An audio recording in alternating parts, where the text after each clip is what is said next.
Troisième partie de l'Africa Newsroom. Notre plateau est toujours au complet. Antoine-Louis Rodriguez-Kendrick, écrivain, Loza Sedachi, analyste politique, et Joseph Kanté Koli, président du Parti pour la promotion de la démocratie en Guinée et porte-parole de la troisième dynamique 3D. Merci à tous les trois d'être restés sur ce plateau. Nous parlions donc de la Chine qui allège une partie de la dette camerounaise à hauteur de 78 millions de dollars. Joseph Kandé Koli, vous vouliez intervenir?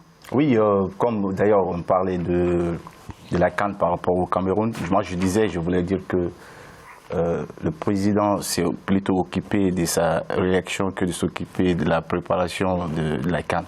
Donc, chose qui prouve que leurs intérêts, c'est d'abord eux et puis le peuple, c'est après. Donc, c'est ce qui a fait qu'aujourd'hui, le Cameroun n'a pas été à la hauteur de respecter cet engagement de l'organisation de la CAN.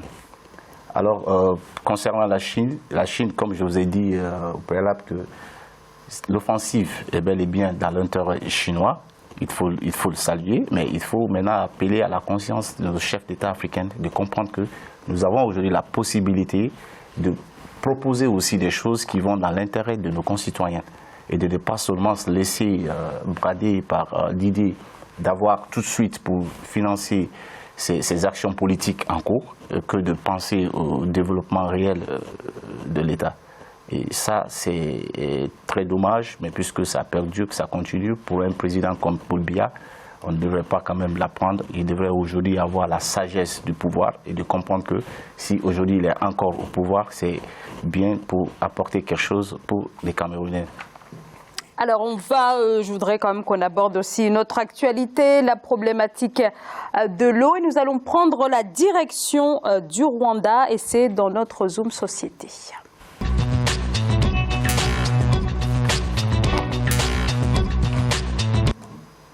Malgré des progrès relatifs, les conclusions sont alarmantes. 320 millions d'Africains sont encore privés d'eau potable. C'est le cas surtout en zone rurale, mais les zones urbaines ne sont pas en reste. Elles sont elles aussi confrontées aux problèmes d'approvisionnement. C'est notamment le cas au Rwanda, où malgré un taux national d'accès à l'eau qui, selon les chiffres très divergents, varie entre 60 et 85%, et bien dans certaines villes, le taux d'accès à l'eau ne dépasse pas les 45%. C'est dans ce contexte que la Banque africaine de développement s'engage à débloquer 130 millions de dollars pour soutenir les objectifs du gouvernement. C'est un reportage de notre correspondant sur place, Frater Nondakia Isienga.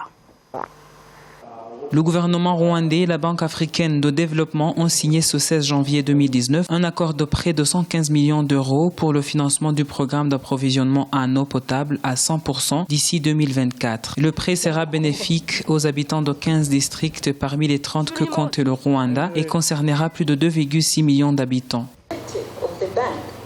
Notre objectif est d'aider le Rwanda à atteindre son objectif d'approvisionner en eau potable tous ses foyers, ses hôpitaux, ses écoles et ses centres d'affaires. Ce programme servira également à autonomiser les filles et les femmes qui, comme vous le savez, sont les plus touchées par la pénurie d'eau potable.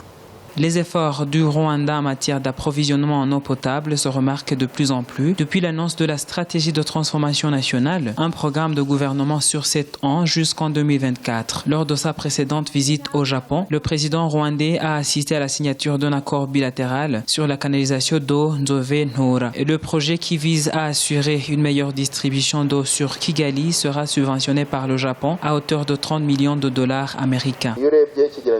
Actuellement, on parle d'accès à l'eau potable selon que chaque Rwandais puisse se procurer de l'eau potable quelle que soit la distance parcourue. Mais si l'on se base sur les objectifs du gouvernement, on est loin d'atteindre les 80% dont on parle aujourd'hui. C'est pour cela qu'on s'active pour améliorer les chiffres. Selon les autorités rwandaises, actuellement, le pays est approvisionné en eau potable à 83% dans un rayon de 500 mètres. Au cours du présent exercice fiscal, le gouvernement cherche à augmenter la production d'eau de 50 millions mètres cubes à 55 millions mètres cubes par an. Alors, un approvisionnement, 80%, 83%, voilà, selon les chiffres. On a également des chiffres qui indiquent que 60% de la population au niveau national ont accès à l'eau.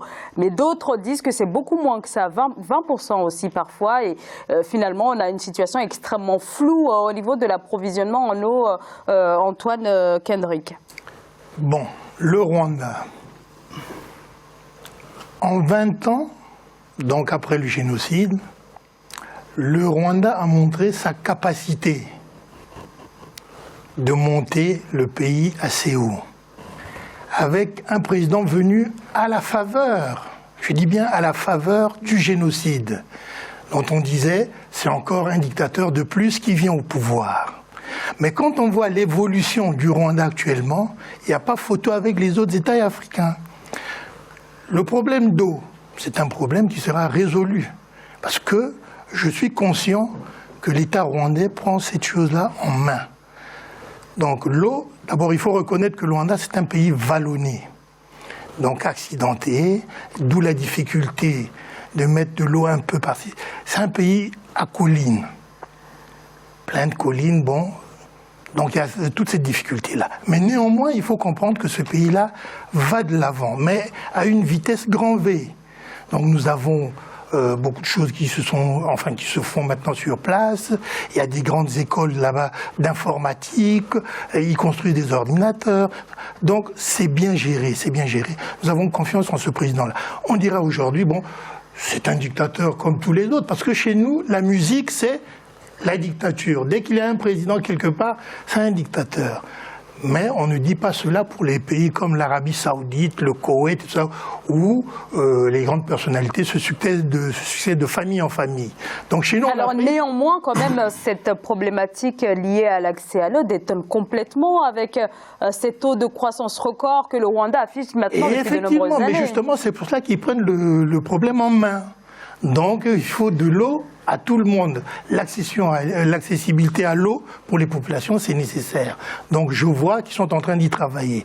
Bon, avec les 115 millions d'euros, hein, en dollars c'est 138 millions, vous avez dit, 115 millions d'euros qu'ils ont reçus de la Banque africaine, je suis sûr que le Rwanda aura son eau d'ici peu.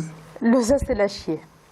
Je comprends tout à fait qu'on soit très conciliant et que le Rwanda est un pays favori pour beaucoup de gens qui espèrent voir un jour l'émergence de l'Afrique et je suis tout à fait d'accord avec vous sur ce plan-là. Effectivement, à bénéficier d'un dirigeant éclairé qui n'a pas gaspillé l'argent à gauche et à droite. Néanmoins, on a un peu en général du mal à admettre aussi qu'il y a des failles ou que certaines choses ne fonctionnent pas toujours très bien. Je pense que la raison pour ces différents chiffres ou ce plan qui n'est pas entièrement arrivé jusqu'au bout, c'est principalement de par la structure même du gouvernement rwandais et la manière dont il délègue ce genre de projet, surtout par rapport à l'assainissement de l'eau. Donc, à partir du moment où ils ont décidé de décentraliser dans les années 2000, de permettre aux localités de gérer leurs propres ressources naturelles et de pouvoir prendre des décisions, notamment des partenariats publics-privés pour gérer ces ressources.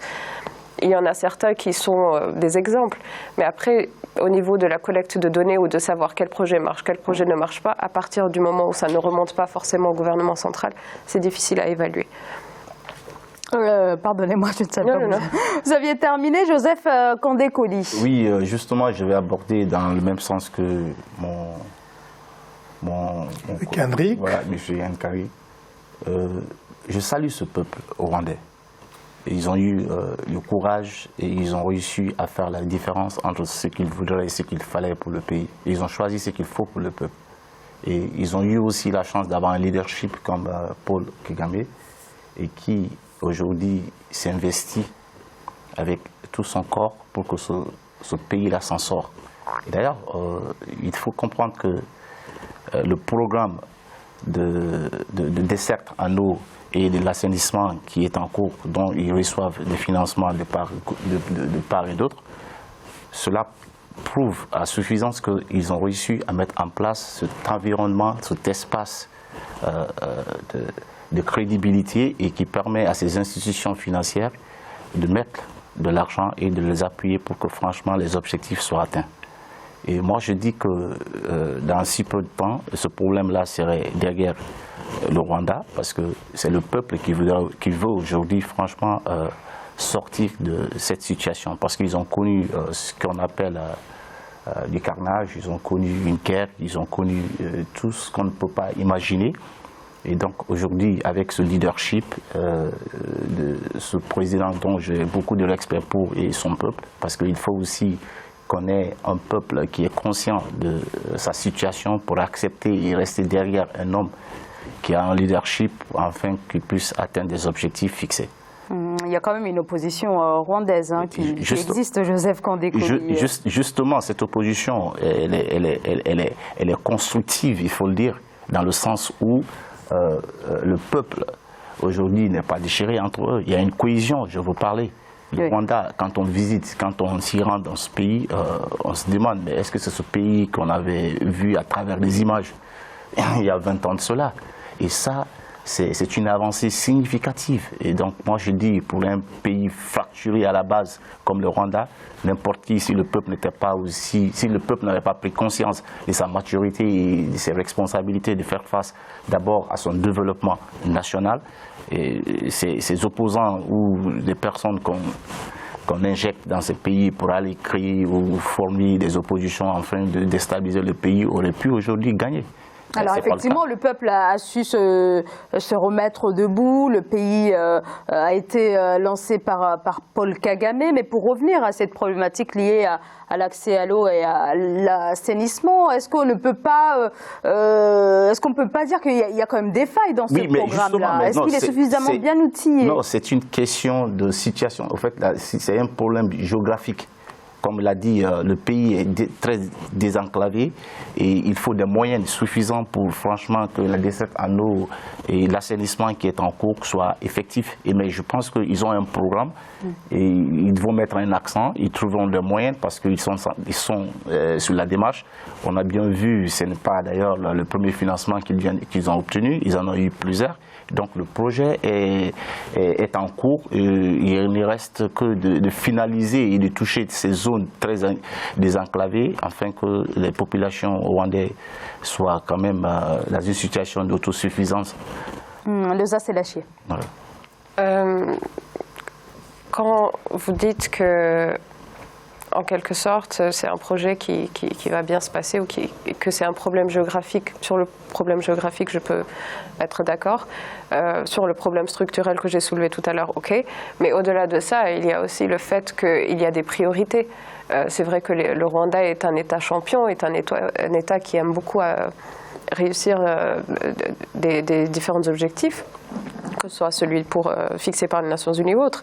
Mais la priorité du Rwanda, pour l'instant, a été juste de permettre l'accès à l'eau potable et non pas l'assainissement ni la préservation de l'environnement. Manque de moyens, manque de priorité, manque de politique, ça peut être plusieurs choses.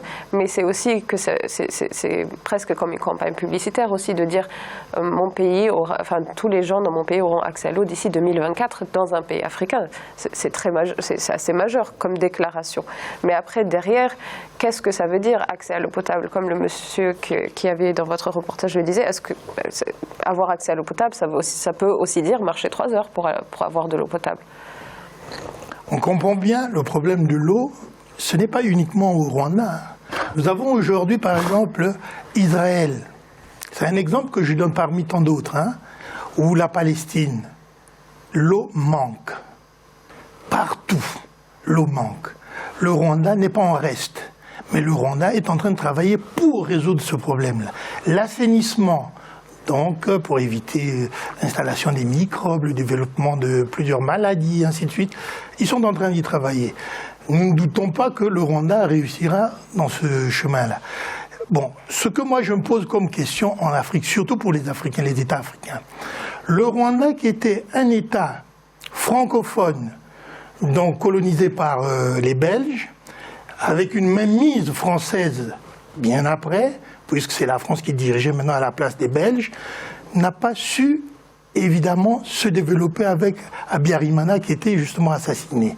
Mais là, Kagame est arrivé, il a complètement renié la langue française. Serait-il un moyen de se développer parce que la langue anglaise, c'est la langue des affaires, c'est la langue mondiale, la langue des négociations. Maintenant, il a mis la langue anglaise dans son pays, voilà que le pays prend un essor dont on ne s'attendait pas, parce qu'un pays qui sort du génocide, on ne pouvait pas le voir à ce niveau-là. Ça reste une autre problématique, on ne sait pas si la langue... que je pose, hein.